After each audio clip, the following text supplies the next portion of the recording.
Hi friends, ನಮಸ್ಕಾರ ಎಲ್ರಿಗೂ. Welcome back to our YouTube channel. NSP YouTube ಚಾನಲ್ಗೆ ನಿಮ್ಮೆಲ್ರಿಗೂ ಮತ್ತೊಮ್ಮೆ ಸ್ವಾಗತ.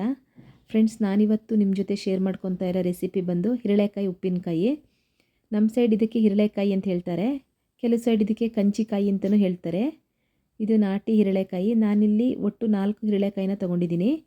ಇದನ್ನು ಯಾವ ರೀತಿ ಉಪ್ಪಿನಕಾಯಿ ಮಾಡ್ತೀವಿ, ಹಿರಳೆಕಾಯಿ ಉಪ್ಪಿನಕಾಯಿನ ಅಂತ ಈ ವಿಡಿಯೋದಲ್ಲಿ ನಿಮ್ಮ ಜೊತೆ ಶೇರ್ ಮಾಡ್ಕೊತಾ ಇದ್ದೀನಿ. ಎಲ್ಲ ಉಪ್ಪಿನಕಾಯಿನೂ ಗ್ಯಾಸ್ಟ್ರಿಕ್ಕೇನೆ, ಬಾಡಿಗೆ ಒಳ್ಳೇದಲ್ಲ ಅಂತ ಹೇಳ್ತಾರೆ. ಆದರೆ ಹಿರಳೆಕಾಯಿ ಉಪ್ಪಿನಕಾಯಿ ಕಂಪೇರ್ ಮಾಡಿದ್ರೆ, ಬೇರೆ ಉಪ್ಪಿನಕಾಯಿಗೆ ಕಂಪೇರ್ ಮಾಡಿದ್ರೆ ಹೆಲ್ತಿಗೆ ಒಳ್ಳೆಯದು. ಇದು ಬಾಡಿನಲ್ಲಿ ಪಿತ್ತ ಎಲ್ಲ ಜಾಸ್ತಿ ಇದ್ದರೆ ಈ ಉಪ್ಪಿನಕಾಯಿ ತಿಂತಾರೆ. ಅಲ್ಲದೆ ಲೋ ಬಿ ಪಿ ಇರೋರು ಡೈಲಿ ಉಪ್ಪಿನಕಾಯಿ ತಿನ್ನೋದ್ರಿಂದ ಸ್ವಲ್ಪ ಅದು ನಾರ್ಮಲ್ ರೇಂಜಿಗೆ ಬರುತ್ತೆ ಬಿ ಪಿ ಅಂತ ಹೇಳ್ತಾರೆ. ಹಾಗಾಗಿ ಆ ಟೈಮಲ್ಲಿ ನೀವು ಹಿರಳೆಕಾಯಿ ಉಪ್ಪಿನಕಾಯಿ ತಿನ್ಬೋದು. ನಾನಿವಾಗ ಒಂದು ಪಾತ್ರೆಯಲ್ಲಿ ನೀರನ್ನ ಬಿಸಿ ಮಾಡಿ ಇಟ್ಕೊಂಡು ಹಿರಳೆಕಾಯಿನ ಇದರಲ್ಲಿ ಹಾಕ್ತಾಯಿದ್ದೀನಿ. ಮತ್ತು ಇದನ್ನು ಬೇಯಿಸ್ತಾ ಇಲ್ಲ. ಇದನ್ನು ಬಿಸಿ ನೀರದ್ರಲ್ಲಿ ಹಾಕೋದ್ರಿಂದ ಇದು ಸ್ವಲ್ಪ ಸ್ಮೂತ್ ಆಗುತ್ತೆ. ಆವಾಗ ಇದರಲ್ಲಿರೋ ಹುಳಿನ ನೀಟಾಗಿ ನಾವು ತೆಗಿಬೋದು ಅನ್ನೋದಕ್ಕೋಸ್ಕರ ಒಂದು 10 ನಿಮಿಷ ಇದನ್ನು ಮುಚ್ಚಳ ಮುಚ್ಚಿ ಸೈಡಲ್ಲಿ ಎತ್ತಿಕೊತಾ ಇದ್ದೀನಿ. ನೋಡಿ, ಇವಾಗ 10 ನಿಮಿಷ ಆಗಿದೆ. ಸ್ವಲ್ಪ ಕಲರು ಚೇಂಜ್ ಆಗಿದೆ, ಸ್ವಲ್ಪ ಸಾಫ್ಟಾಗಿರುತ್ತೆ. ನೋಡಿ, ಇವಾಗ ಇದನ್ನೆಲ್ಲ ನೀರಿಂದ ಹೊರಗೆ ತೆಗೆದ್ಬಿಟ್ಟು, ಇದು ನಾವು ನೀರಲ್ಲಿ ಹಾಕಿರೋದ್ರಿಂದ ಹಾಗೆ ಹಾಕಿಬಿಟ್ರೆ ಉಪ್ಪಿನಕಾಯಿ ಹಾಳಾಗತ್ತೆ. ಉಪ್ಪಿನಕಾಯಿಗೆ ನೀರು ಬೀಳ್ದಿರೋ ಥರ ನಾವು ನೋಡಿಕೊಂಡ್ರೆ ತುಂಬ ದಿನಗಳ ಕಾಲ ನೀಟಾಗಿ ಇಟ್ಕೊಬೋದು. ಇವಾಗ ಇದನ್ನು ಒಂದು ಕಾಟನ್ ಬಟ್ಟೆ, ಇವಾಗ ಬನಿಯನ್ ಬಟ್ಟೆ ಎಲ್ಲ ಬರುತ್ತಲ್ಲ, ಆ ಥರ ಬಟ್ಟೆನಲ್ಲಿ ನೀಟಾಗಿ ಒರೆಸ್ಬಿಡಿ, ಇದರಲ್ಲಿರೋ ನೀರಂಶ ಎಲ್ಲ ಹೋಗೋ ಥರ. ಉಪ್ಪಿನಕಾಯಿ ಅಂದರೆ ಯಾರಿಗಿಷ್ಟ ಇಲ್ಲ ಹೇಳಿ? ಚಿಕ್ಕ ಮಕ್ಕಳಿಂದ ಹಿಡಿದು ದೊಡ್ಡ ವಯಸ್ಸಾಗಿರೋರಿಗೂ ಉಪ್ಪಿನಕಾಯಿ ತುಂಬ ಇಷ್ಟ ಆಗುತ್ತೆ. ನೋಡಿ, ಇವಾಗ ನಾನು ಇದನ್ನು ಕಟ್ ಮಾಡ್ಕೊತಾ ಇದ್ದೀನಿ. ಎರಡೆರಡು ಹೋಳು ಮಾಡಿಕೊಂಡು ಫಸ್ಟು ಇದರಲ್ಲಿರೋ ಹುಳಿನೆಲ್ಲ ತೆಗೆದುಕೊತಾ ಇದ್ದೀನಿ. ಅಲ್ಲದೆ ಉಪ್ಪಿನಕಾಯಿಗೆ ನಾವು ಯಾವ ರೀತಿ ನೀರು ಬೀಳ್ದಿಲ್ಲದೆ ನೋಡಿಕೊಂಡ್ರೆ ತುಂಬ ದಿನಗಳು ಇಡ್ಬೋದು, ಅದೇ ರೀತಿ ಉಪ್ಪಿನಕಾಯಿಗೆ ಈ ಥರ ಮಾಡುವಾಗ ಬೀಜ ಸಮೇತ ಬೀಳಬಾರ್ದು. ಅದರೊಳಗಡೆಗೆ ಬೀಜ ಇದ್ರೂ ಉಪ್ಪಿನಕಾಯಿ ಬೇಗ ಹಾಳಾಗತ್ತೆ. ಅದಕ್ಕೋಸ್ಕರ ನಾನಿವಾಗ ಇದರಲ್ಲಿರೋ ಹುಳಿನೆಲ್ಲ ಒಂದು ಪಾತ್ರೆಗೆ ತೆಗೆದುಕೊತಾ ಇದ್ದೀನಿ, ಒಂದು ಬೌಲ್ಗೆ. ಆವಾಗ ಬೀಜ ಎಲ್ಲ ಬಂದುಬಿಡುತ್ತೆ. ಏನಾದರೂ ನೀವು ತಿರುಳು ಸಮೇತ ಹಾಕೋರಿದ್ರಿ ಅಂತಂದರೆ ಬೀಜನ ನೋಡಿ ಬೀಜ ತೆಗೆದುಬಿಟ್ಟು ಹಾಕಿ. ನಾವು ತಿರುಳು ಹಾಕಲ್ಲ, ಹಿರಳಿಕಾಯಿ ಉಪ್ಪಿನಕಾಯಿಗೆ ನಾವು ತಿರುಳು ಹಾಕಲ್ಲ. ನಿಂಬೆಹಣ್ಣಿನ ಉಪ್ಪಿನಕಾಯಿ ಮಾಡುವಾಗ ಮಾತ್ರ ತಿರುಳು ಸಮೇತ ಹಾಕ್ತೀವಿ. ನಮಗೆ ಈ ಗ್ರೇವಿ ಜಾಸ್ತಿ ಬೇಕಂತಿಲ್ಲ ಹಿರಳೆಕಾಯಿ ಉಪ್ಪಿನಕಾಯಿಗೆ. ನಮಗೆ ಸ್ವಲ್ಪ ಡ್ರೈ ಆಗಿದ್ರೇ ಚೆನ್ನಾಗಿ ಅನಿಸುತ್ತೆ. ನಿಮಗೆ ಗ್ರೇವಿ ಥರ ಬೇಕು, ಜಾಸ್ತಿ ಗೊಜ್ಜು ಬೇಕು ಉಪ್ಪಿನಕಾಯಲ್ಲಿ ಅನ್ನೋರು ತಿರುಳು ಸಮೇತ ಹಾಕ್ಕೊಳ್ಳಿ. ಅಲ್ಲದೆ ಇದು ಸ್ವಲ್ಪ ಕಹಿ ಇರತ್ತಲ್ವ, ಹಾಗಾಗಿ ತಿರುಳು ಸಮೇತ ಹಾಕಿದ್ರೆ ಇನ್ನೂ ಕಹಿ ಆಗುತ್ತೆ ಅಂತ ಹೇಳ್ತಾರೆ. ಹಾಗಾಗಿ ನಾವು ತಿರುಳು ಸಮೇತ ಹಾಕಲ್ಲ. ಮತ್ತು ಜಾಸ್ತಿ ದಿನಗಳ ಕಾಲ ಉಪ್ಪಿನಕಾಯಿನ ನಾವು ಇಡೋದಕ್ಕೂ ಆಗಲ್ಲ ತಿರುಳು ಹಾಕಿದ್ರೆ ಅಂತ ಹೇಳ್ತಾರೆ ಹಿರಳೆಕಾಯಿ ಉಪ್ಪಿನಕಾಯಲ್ಲಿ. ಆವಾಗಿಂದ ನಮ್ಮ ಮನೆಯಲ್ಲಿ, ನಮ್ಮೂರಲ್ಲಿ ಯಾವ ರೀತಿ ಮಾಡ್ತಾರೆ ಅದೇ ರೀತಿ ನಾನು ಈ ವಿಡಿಯೋದಲ್ಲಿ ಮಾಡಿ ತೋರಿಸ್ತಾ ಇರೋದು. ನೋಡಿ, ಇವಾಗ ಇದನ್ನೆಲ್ಲ ನೀಟಾಗಿ ತೆಗೆದು ಈ ತಿರುಳನ್ನ ತೆಗುತ್ತಾ ಇದ್ದೀನಿ. ಈ ತಿರುಳು ನಮಗೆ ಯೂಸ್ ಆಗಲ್ಲ, ವೇಸ್ಟ್ ಇದು ನಮಗೆ. ಅದಕ್ಕೋಸ್ಕರ ನಾವು ಹುಳಿನೆಲ್ಲ ಹಿಂಡಿ ತೆಗ್ದಿದ್ದೀನಿ. ನೋಡಿ, ಈ ರೀತಿ ಎಲ್ಲ ಹೋಳುಗಳಲ್ಲೂ ತಿರುಳನ್ನ ತೆಗೆದುಬಿಡಿ. ಇದೇ ರೀತಿ ಎಲ್ಲದರಲ್ಲೂ ತೆಗಿತಾ ಇದ್ದೀನಿ. ನೀವು ಒಂದ್ಸಲ ಈ ರೀತಿ ಟ್ರೈ ಮಾಡಿ ನೋಡಿ. ನಮ್ಮ ಸೈಡಲ್ಲಿ ಯಾವ ರೀತಿ ಉಪ್ಪಿನಕಾಯಿ ಮಾಡ್ತಾರೆ ಅನ್ನೋದನ್ನು ಈ ವಿಡಿಯೋದಲ್ಲಿ ತೋರಿಸ್ತಾ ಇದ್ದೀನಿ. ನಿಮಗೂ ಇಷ್ಟ ಆಗ್ಬೋದು ಅಂತ ಅನಿಸುತ್ತೆ. ಹಿರಳಿಕಾಯಿ ಉಪ್ಪಿನಕಾಯಿ ಬಿಸಿ ಬಿಸಿ ಅನ್ನ ಜೊತೆಗೆ ಸ್ವಲ್ಪ ತುಪ್ಪ ಹಾಕ್ಕೊಂಡು ತಿಂತಾಯಿದ್ರೆ ಸೂಪರಾಗಿರುತ್ತೆ. ನೋಡಿ, ಈ ರೀತಿ ಎಲ್ಲ ತೆಗೆದಿಟ್ಕೊಂಡಿದ್ದೀನಿ ನಾನು. ಈ ತಿರುಳಲ್ಲಿ ಇನ್ನೊಂದು ಸಲ ಹಿಂಡಿ ತೆಗಿತಾ ಇದ್ದೀನಿ. ರಸ ಅಥವಾ ಹುಳಿ ಏನಾದರೂ ಇದ್ದರೆ ಬರಲಿ ಅಂತಂದ್ಬಿಟ್ಟು ನಾನು ಆಲ್ರೆಡಿ ಅದು ಮೊದಲೇ ತೆಗ್ದಿರೋದ್ರಿಂದ ಅಷ್ಟೊಂದೇನು ಹುಳಿ ಇಲ್ಲ ಇದರಲ್ಲಿ. ಇದನ್ನು ವೇಸ್ಟ್, ನಾವು ಇದನ್ನು ಯೂಸ್ ಮಾಡ್ಕೊಳಕ್ಕಾಗಲ್ಲ, ಇದನ್ನು ಬಿಸಾಕ್ಬಿಡಿ. ಮತ್ತು ನಿಮ್ಗೆ ಯಾವ ಶೇಪಲ್ಲಿ ಬೇಕೋ ಆ ಶೇಪಲ್ಲಿ ಕಟ್ ಮಾಡ್ಕೊಳ್ಳಿ. ಆದಷ್ಟು ಹಿರಳಿಕಾಯಿ ಉಪ್ಪಿನಕಾಯಿನ ಉದ್ದುದಕ್ಕೆ ತೆಳುವಾಗಿ ಕಟ್ ಮಾಡೋದಕ್ಕೆ ಟ್ರೈ ಮಾಡಿ, ಚೆನ್ನಾಗಾಗತ್ತೆ. ಬೇರೆ ಉಪ್ಪಿನಕಾಯಿ ಎಲ್ಲ ಸ್ಕ್ವಯರಲ್ಲಿ ಹಾಕ್ಬೋದು, ಆದರೆ ಹಿರಳಿಕಾಯಿ ಉಪ್ಪಿನಕಾಯಿ ನಮಗೆ ನಮ್ಮೂರಲ್ಲಿ ಯಾವ ರೀತಿ ಇದೇ ರೀತಿ ಹೆಚ್ಕೊಳ್ಳೋದು ಉದ್ದುದಕ್ಕೆ, ಹಾಗಾಗಿ ನಾನು ಅದೇ ರೀತಿ ಹೆಚ್ಕೊತಾ ಇದ್ದೀನಿ. ತೆಳುವಾಗಿ ಹಾಕಿ, ತುಂಬ ದಪ್ಪದಾಗಿ ಕಟ್ ಮಾಡೋದಕ್ಕೆ ಹೋಗ್ಬಿಡಿ. ನೋಡಿ, 4 ಉಪ್ಪಿನಕಾಯಿ ನಾನು ಕಮ್ಮಿ ಕ್ವಾಂಟಿಟಿನಲ್ಲಿ ತೋರಿಸ್ತಾ ಇರೋದ್ರಿಂದ ಕಡಿಮೆ ಇಂಗ್ರೀಡಿಯೆಂಟ್ಸ್ ಹಾಕಿ ತೋರಿಸ್ತಾ ಇದ್ದೀನಿ. ನೀವೇನಾದರೂ ಜಾಸ್ತಿ ಹಾಕ್ತೀರಂದರೆ ಇದನ್ನು ಡಬಲ್ ಮಾಡ್ಕೊಳ್ಳಿ. ನೋಡಿ, ಈ ರೀತಿ ಎಲ್ಲನೂ ಹೆಚ್ಚಿಕ್ಕೊತಿದ್ದೀನಿ. ಇನ್ನು ಕೆಲವರು ಉಪ್ಪಿನಕಾಯಿ ಉಪ್ಪೆಲ್ಲ ಹಾಕಿ ಬಿಸಿಲಲ್ಲೆಲ್ಲ ಇಡ್ತಾರೆ. ನಾವೇ ಆ ರೀತಿ ಎಲ್ಲ ಮಾಡಲ್ಲ. ತುಂಬ ಜಾಸ್ತಿ ಕ್ವಾಂಟಿಟಿನಲ್ಲಿ ಮಾಡೋರು ಆ ರೀತಿ ಮಾಡ್ತಾರೆ ಅನಿಸುತ್ತೆ. ಆದರೆ ನಾವು ಕಮ್ಮಿ ಕ್ವಾಂಟಿಟಿನಲ್ಲಿ ಮಾಡ್ಕೊತಾ ಇರೋದ್ರಿಂದ ಬಿಸಿಲಿಗೆಲ್ಲ ಏನು ಇಡೋದಕ್ಕೆ ಹೋಗಲ್ಲ. ಇದನ್ನೆಲ್ಲ ಹೆಚ್ಕೊಂಡಾಗಿದೆ. ಇವಾಗ ಇದನ್ನೆಲ್ಲ ಒಂದು ಬಾಕ್ಸಲ್ಲಿ ಹಾಕಬೇಕು. ಆದಷ್ಟು ಗಾಜಿನ ಬಾಟ್ಲು ಅಥವಾ ಪಿಂಗಾಣಿ ಬಾಟ್ಲನ್ನು ಯೂಸ್ ಮಾಡಿ, ಒಳ್ಳೆಯದು. ನಾನಿಲ್ಲಿ ಪ್ಲಾಸ್ಟಿಕ್ ಬಾಕ್ಸ್ನ ಹಾಕ್ತಾಯಿದ್ದೀನಿ.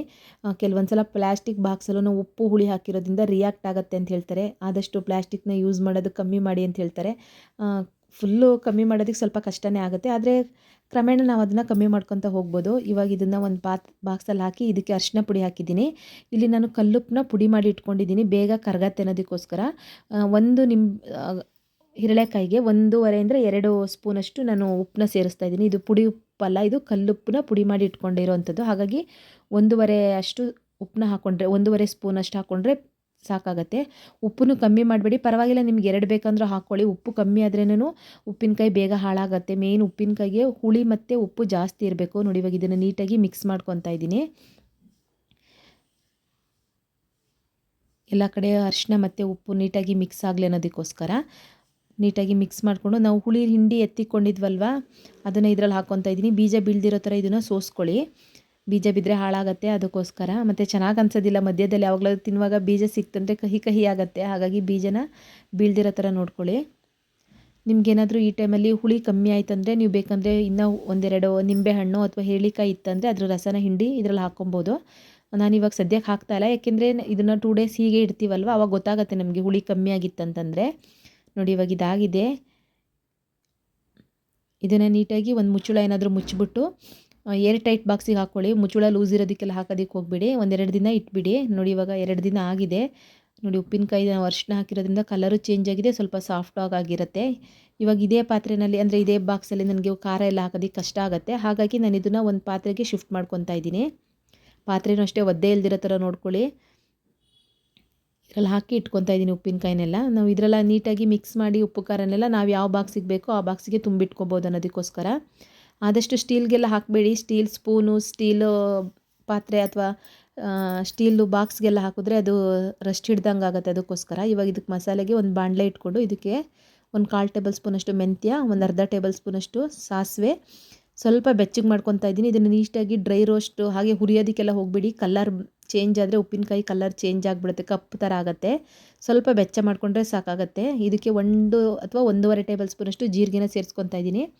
ಹಿರಳಿಕಾಯಿ ಉಪ್ಪಿನಕಾಯಿಗೆ ಜೀರಿಗೆ ಜಾಸ್ತಿ ಇದ್ದರೆ ಚೆನ್ನಾಗಿ ಅನಿಸುತ್ತೆ, ಘಮ ಘಮ ಇರಬೇಕು. ಮಿಕ್ಸಿ ಜಾರ್ಗೆ ನಾನು ಹುರ್ಕೊಂಡಿದ್ನಲ್ಲ, ಇದನ್ನು ಸೇರಿಸ್ಕೊತಾ ಇದ್ದೀನಿ. ಇದಕ್ಕೆ 1 ಹಿಡಿಯಷ್ಟು ಬೆಳ್ಳುಳ್ಳಿನಷ್ಟು ಜೀರಿಗೆ, ಬೆಳ್ಳುಳ್ಳಿ ಇತ್ತಂದರೆ ಚೆನ್ನಾಗಾಗುತ್ತೆ. ಇದು ಖಾರದ ಪುಡಿ. ಇದಕ್ಕೆ ಬ್ಯಾಡಗಿ ಮೆಣಸಿನ್ಕಾಯಿ, ಖಾರದ ಮೆಣಸಿನ್ಕಾಯಿ, ಗುಂಟೂರು ಮೆಣಸಿನ್ಕಾಯಿ ಎಲ್ಲ ಹಾಕಿ ನಾವು ಖಾರದ ಪುಡಿ ಮಾಡ್ತಿರ್ತೀವಿ. ಹಾಗಾಗಿ ನಾನು ಇದನ್ನೇ ಸೇರಿಸ್ಕೊತಾ ಇದ್ದೀನಿ. ನೀವು ಬೇಕಂದರೆ ಮೆಣಸಿನ್ಕಾಯಿನ ಬಿಸಿ ಮಾಡಿ ಸಹ ಇದರಲ್ಲಿ ಹಾಕ್ಕೊಬೋದು. ಮೆಣಸಿನ್ಕಾಯಿ ಹಾಕೋದ್ರಿಂದ ನಿಮಗೆ ರುಬ್ಬಬೇಕಾದ್ರೆ ಕಷ್ಟ ಆಗುತ್ತೆ. ಆ ಟೈಮಲ್ಲಿ ನೀವು ಈ ಹುಳಿ ಇರತ್ತಲ್ಲ, ಈ ಹುಳಿನ ಇದ್ರ ಜೊತೆ ಸೇರಿಸ್ಕೊಂಡು ನೀವು ರುಬ್ಕೊಳ್ಳಿ. ತರಿಯಾಗಿ ರುಬ್ಕೊಳ್ಳಿ. ನೀವು ನೈಸಾಗಿ ಪೇಸ್ಟ್ ಥರ ಮಾಡಿಕೊಂಡ್ರೆ ಗ್ರೇವಿ ಥರ ಆಗುತ್ತೆ. ನಮಗೆ ಹಿರಳಿಕಾಯಿ ಉಪ್ಪಿನಕಾಯಿ ಗ್ರೇವಿ ಥರ ಇದ್ದರೆ ಇಷ್ಟ ಆಗಲ್ಲ, ಡ್ರೈ ಆಗಿದ್ರೇ ಚೆನ್ನಾಗಿ ಅನಿಸುತ್ತೆ. ಹಾಗಾಗಿ ನಾವು ತರಿಯಾಗಿ ರುಬ್ಕೊತೀವಿ. ಅಲ್ಲದೆ ನಮ್ಮ ಸೈಡು ತರಿಯಾಗಿ ರುಬ್ಕೊಳ್ಳೋದು, ನೈಸಾಗಿ ಯಾರು ಮಾಡೋದಕ್ಕೆ ಹೋಗಲ್ಲ. ನೀವು ಬಿಸ್ನೆಸ್ ಮಾಡೋರು, ಉಪ್ಪಿನಕಾಯಿ ಬಿಸ್ನೆಸ್ ಮಾಡೋರು ನೈಸಾಗಿ ಪೇಸ್ಟ್ ಥರ ಮಾಡ್ಕೊತಾರೆ. ಆವಾಗ ನಿಮಗೆ ಗ್ರೇವಿ ಜಾಸ್ತಿ ಬರುತ್ತೆ. ಅವರು ಕೆಜಿ ಲೆಕ್ಕ ಕೊಡ್ತಾರಲ್ವ, ಗ್ರಾಮ್ಸು ಕೆಜಿ ಲೆಕ್ಕದಲ್ಲಿ, ಆವಾಗ ಅವ್ರಿಗೆ ವರ್ತ್ ಅನಿಸುತ್ತೆ. ನಾವು ಆ ರೀತಿ ಮಾಡೋದಕ್ಕೆ ಹೋಗಲ್ಲ. ಅಲ್ಲದೆ ಗ್ರೇವಿ ಥರ ಮಾಡಿಕೊಂಡ್ರೆ ಹೋಳು ತುಂಬ ಕಮ್ಮಿ ಇರುತ್ತೆ. ಹಾಗಾಗಿ ನಾವು ಡ್ರೈ ಆಗೇ ಮಾಡ್ಕೊಳ್ಳೋ ಅಂಥದ್ದು. ನೋಡಿ, ಇವಾಗ ನೀಟಾಗಿ ಮಿಕ್ಸ್ ಮಾಡ್ಕೊತಾ ಇದ್ದೀನಿ. ಕೈಯು ಅಷ್ಟೇ ಒದ್ದೆ ಇಲ್ದಿರೋದ್ರ ನೋಡಿಕೊಂಡು ಕೈಯಲ್ಲೇ ಮಿಕ್ಸ್ ಮಾಡ್ಕೊಳ್ಳಿ. ಕಾರಣಕ್ಕೂ ನೀರು ಇಲ್ದಿರೋ ಥರ ನೋಡ್ಕೊಳ್ಳಿ. ನೋಡಿ, ಮಿಕ್ಕಿರೋ ಹುಳಿನಲ್ಲೂ ಇದರಲ್ಲೇ ಸೇರಿಸ್ಕೊಂಡು ಇದನ್ನು ನೀಟಾಗಿ ಮಿಕ್ಸ್ ಮಾಡ್ಕೊತಾ ಇದ್ದೀನಿ. ನಿಮಗೆ ಬೇಕಂದರೆ ಈ ಟೈಮಲ್ಲಿ ಹುಳಿ ಕಮ್ಮಿ ಆಯಿತು ಅಂದರೆ ನೋಡಿ, ಈ ರೀತಿ ಮಿಕ್ಸ್ ಮಾಡಿದ್ದೀನಿ. ನನಗೆ ಸ್ವಲ್ಪ ಹುಳಿ ಕಮ್ಮಿ ಆಯಿತು ಅಂತ ಅನಿಸ್ತು. ಹಾಗಾಗಿ ನಾನು ಇದಕ್ಕೆ 1 ನಿಂಬೆಹಣ್ಣು ಸೇರಿಸ್ಕೊತಾ ಇದ್ದೀನಿ. ನಿಂಬೆಹಣ್ಣದು ಹುಳಿ ಸೇರಿಸ್ಕೊತಾ ಇದ್ದೀನಿ. ನೀವು ಬೇಕಂದರೆ ಹಿರಳಿಕಾಯಿ ಇತ್ತಂದರೆ ಹಿರಳೆಕಾಯಿ ಸೇರಿಸ್ಬೋದು, ಅಥವಾ ದೊಡ್ಡಿಳಿಕಾಯಿ ಅಂತ ಬರುತ್ತೆ, ಅದಿದ್ದರೆ ಅದನ್ನು ಸೇರಿಸ್ಬೋದು. ಮತ್ತು ಹುಳಿ ಅಂತಂದಿದ್ದಕ್ಕೆ ಹುಣಸೆಹಣ್ಣೆಲ್ಲ ಸೇರ್ಸೋದಕ್ಕೆ ಹೋಗ್ಬಿಡಿ, ಬ್ರೆಂಡ್ ಚೆನ್ನಾಗಾಗಲ್ಲ. ಇದಕ್ಕೆ ಹಿರಳೆಕಾಯಿ ಅಥವಾ ನಿಂಬೆಹಣ್ಣು ಸೇರಿಸ್ಕೊಳ್ಳಿ, ತುಂಬ ಚೆನ್ನಾಗಾಗತ್ತೆ. ಹುಳಿ ಬೇಕು ಅಂತ ಅನಿಸಿದ್ರೆ ಮಾತ್ರ. ನೋಡಿ, ಇವಾಗ ಇಷ್ಟ ಆಗಿದೆ, ಉಪ್ಪಿನಕಾಯಿ ರೆಡಿಯಾಗಿದೆ. ವಾಯ್ಸ್ ಓವರ್ ಕೊಡುವಾಗಲೇ ಬಾಯಲ್ಲಿ ನೀರು ಬರ್ತಾಯಿತ್ತು. ಯಾರಿಗಿಷ್ಟ ಆಗಲ್ಲ ಹೇಳಿ ಉಪ್ಪಿನಕಾಯಿ ಅಂದರೆ. ಉಪ್ಪಿನಕಾಯಿ ಊಟದ ಜೊತೆಗೆ ತಿನ್ನಬೇಕು ಅಂತೇನಿಲ್ಲ, ಬಾಕ್ಸ್ ನೋಡಿದಾಗೆಲ್ಲ ಒಂದು ಬಾಯಲ್ಲಿ ಹಾಕೊಳ್ಳೋ ಅಭ್ಯಾಸ ನನಗೂ ಇದೆ. ನೋಡಿ, ಇವಾಗ ಇದಾಗಿದೆ. ಇದಕ್ಕೆ ಬೇಕಂದರೆ ನೀವು ಸಾಸಿವೆ ಎಣ್ಣೆನ ಬಿಸಿ ಮಾಡಿ ಹಾಕ್ಕೋಬೋದು. ಕೆಲವರು ಸಾಸಿವೆ ಎಣ್ಣೆ ಯೂಸ್ ಮಾಡೋರು, ನಾವು ಸಾಸಿವೆ ಎಣ್ಣೆ ಯೂಸ್ ಮಾಡಲ್ಲ. ಹಾಗಾಗಿ ಮಾಮೂಲಿ ಅಡುಗೆಗೆ ಯೂಸ್ ಮಾಡೋ ಎಣ್ಣೆನೇ ಬಿಸಿ ಮಾಡಿ ಇದು ತಣ್ಣಗಾದ್ಮೇಲೆ ಇದ್ರ ಜೊತೆಗೆ ಸೇರಿಸ್ಕೊತಾ ಇದ್ದೀನಿ. ಮೇಯ್ನ್ ಎಣ್ಣೆ ಹಾಕೋದು ಏನಂತಂದರೆ, ಗ್ರೇವಿ ಥರ ಇದ್ದರೆ ಸ್ವಲ್ಪ ಆಯ್ಲಿ ಥರ ಇತ್ತಂದರೆ ಟೇಸ್ಟ್ ಚೆನ್ನಾಗಾಗತ್ತೆ. ಅದಕ್ಕೋಸ್ಕರ ಎಣ್ಣೆ ಹಾಕ್ತೀವಿ. ಸಾಸಿವೆ ಎಣ್ಣೆ ಹಾಕೋದಂತಂದರೆ ಅದು ಹಾಳಾಗಲ್ಲ, ಅದಕ್ಕೋಸ್ಕರ ಸಾಸಿವೆ ಎಣ್ಣೆನ ಹಾಕ್ತಾರೆ. ನಾವು ಸಾಸಿವೆನ ಪುಡಿ ಮಾಡಿ ಹಾಕಿದ್ದೀವಲ್ಲ, ಹಾಗಾಗಿ ಸಾಸಿವೆ ಎಣ್ಣೆಯನ್ನು ಯೂಸ್ ಮಾಡ್ತಾಯಿಲ್ಲ. ಇವಾಗ ಇದನ್ನು ನೀಟಾಗಿ ಮಿಕ್ಸ್ ಮಾಡ್ಕೊತಾ ಇದ್ದೀನಿ. ನೋಡಿ, ಇದೊಂದು 2 ಡೇಸ್ ಆದಮೇಲೆ ಇನ್ನೂ ಕಲರ್ ಚೇಂಜ್ ಆಗುತ್ತೆ ಮತ್ತು ಇನ್ನೂ ಸ್ವಲ್ಪ ಸಾಫ್ಟಾಗುತ್ತೆ. ಇವಾಗಲೇ ತಿನ್ಬೋದು. ಇದಕ್ಕೇನು 2 ದಿನ ಎಲ್ಲ ಇಡಬೇಕು ಅಂತೇನಿಲ್ಲ. ಸ್ವಲ್ಪ ಲೈಟಾಗಿ ಕಹಿ ಇರುತ್ತೆ. ಹಿರಳೆಕಾಯಿ ಅಂದರೆ ಹಾಗೆ ಕಹಿ ಇರುತ್ತೆ. ಸ್ವಲ್ಪ ಕಹಿ ಯಾವತ್ತೂ ಬಾಡಿಗೆ ಒಳ್ಳೇದಲ್ವಾ. ಹಾಗಾಗಿ ನೋಡಿ, ಜಾಸ್ತಿ ಕ್ವಾಂಟಿಟಿನಲ್ಲಿ ಮಾಡಿದ್ರಿ ಅಂತಂದರೆ ವಾರಕ್ಕೆ 1-2 ಸಲ ಸ್ಪೂನ್ ಸಹಾಯದಿಂದ ಇದನ್ನು ಮಿಕ್ಸ್ ಮಾಡ್ಕೊತಾ ಇರಿ. ಅಂದರೆ ಕೆಳಗೆಲ್ಲ ಮಸಾಲೆ ಕೆಳಗೆ ಕುತ್ಕೊಂಡ್ಬಿಟ್ಟಿರುತ್ತೆ. ಅದಕ್ಕೋಸ್ಕರ ನಾನಿವಾಗ ಇದನ್ನೆಲ್ಲ ಒಂದು ಜಾರಲ್ಲಿ ತುಂಬಿ ಎತ್ತಿಕ್ಕೊತಾ ಇದ್ದೀನಿ. ಅಲ್ಲದೆ ಈ ಜಾರಲ್ಲಿ ಮುಚ್ಚಳ ತುಂಬ ಲೂಸ್ ಇರುತ್ತೆ ಈ ಪಿಂಗಾಣಿದಲ್ಲಿ. ಹಾಗಾಗಿ ಇದ್ರ ಮೇಲೆ ಒಂದು ಬಟ್ಟೆನೋ ಅಥವಾ ಕವರೋ ಏನಾದರೂ ಮುಚ್ಚಿಬಿಟ್ಟು ಆಮೇಲೆ ನೀವು ಅದ್ರ ಮೇಲೆ ಕ್ಯಾಪ್ನ ಇಡಿ, ಆವಾಗ ಗಟ್ಟಿಯಾಗಿ ಕೂತ್ಕೊಳ್ಳುತ್ತೆ. ನಿಮ್ಗೇನಾದರೂ ಈ ವಿಡಿಯೋ ಇಷ್ಟ ಆಗಿದ್ದರೆ ಪ್ಲೀಸ್ ಒಂದು ಲೈಕ್ ಮಾಡಿ friends. Thank you friends, thank you so much for watching. Bye bye.